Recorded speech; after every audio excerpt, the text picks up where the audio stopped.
out, I was really impressed about where the story went. Essentially, a magical wiki page popped out one day, and it's now able to tell you about the good and bad things about your future, but if you try to alter it in any way, it'll end up biting you on the ass later on. I think it was interesting that there is a mysterious wiki that can cause all of these things to happen to you. And given that you can't even get rid of the page, and that the people at Wikipedia don't even know that it even exists, it's pretty scary. Given that apparently it also predicts when you die in the most insulting way possible. I'm not entirely sure if this story is actually true or not, but for what it is, it's definitely a good read to enjoy.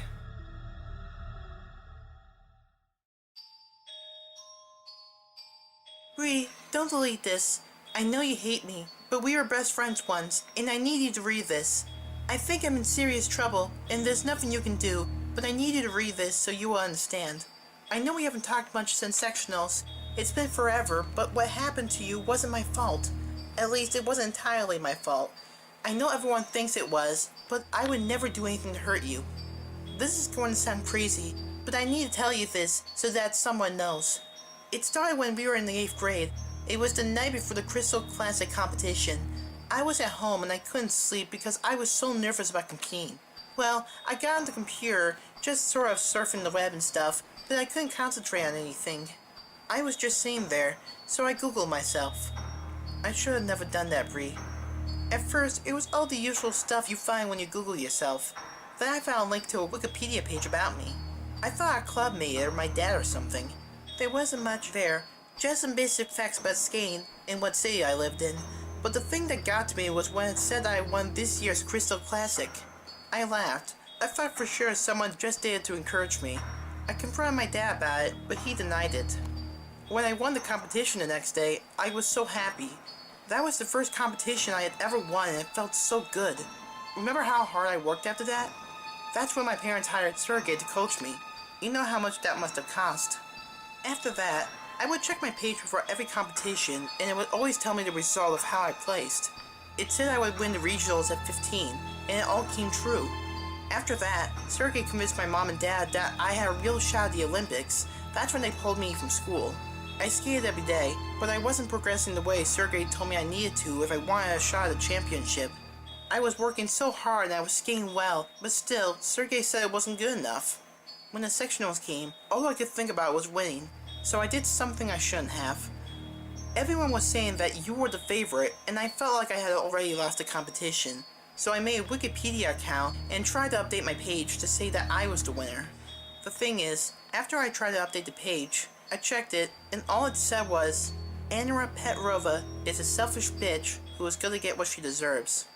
I broke down. That's why I looked so awful the next day. I was in a daze. I remember watching your routine and seeing your blade snap, and the next thing I know, I was on the ground and my face was covered in blood from where the tip flew off and sliced my forehead. Then they told me it was my fault because I had your skates in my possession earlier. Bree, I honestly didn't do anything to your skates. I wanted to win, but I would never do anything to hurt you. When they told me I was banned from any further competitions, everyone said that I got what I deserved. Nobody even asked for my side of the story. I guess he heard that Sergey dropped me after that. He said I ruined him. No one would talk to me. Do you know what it's like to be ostracized by everyone? I couldn't even get ice time. And then the page got worse. Anytime I would check it, it would say all of these horrible things about me. I couldn't even tell you half of them. The language was so vile. I'd cry every time I read it, but I couldn't stop clicking it. I knew I had to do something, so I made a complaint to Wikipedia. I even tried calling them, but no one there claimed to know anything about the page. I was home alone that Friday night, and I decided to check it out to see if it had been taken down. The page was still there, only this time it said, Annora Petrova is a pathetic little orphan. I freaked. I kept calling my parents to warn them, but every time I called, all I hear was this horrible laughter on the other end. I must have called them 100 times until I couldn't take the sound of the laughing anymore. After the accident, the police gave me their phones, and there wasn't any record of my calls that night. I was so devastated. Before that, I was so busy training all day and doing homeschool, I never realized just how alone I had been the whole time. I know you tried to reach out, but I was so depressed and angry that I shut everything out. Once I turned 18 and got settlement money from the court, I came to Switzerland. I got to reinvent myself. My skating really took off. It hasn't been a year, and I feel like everything that happened was so long ago. That's why I should have done it, Bree.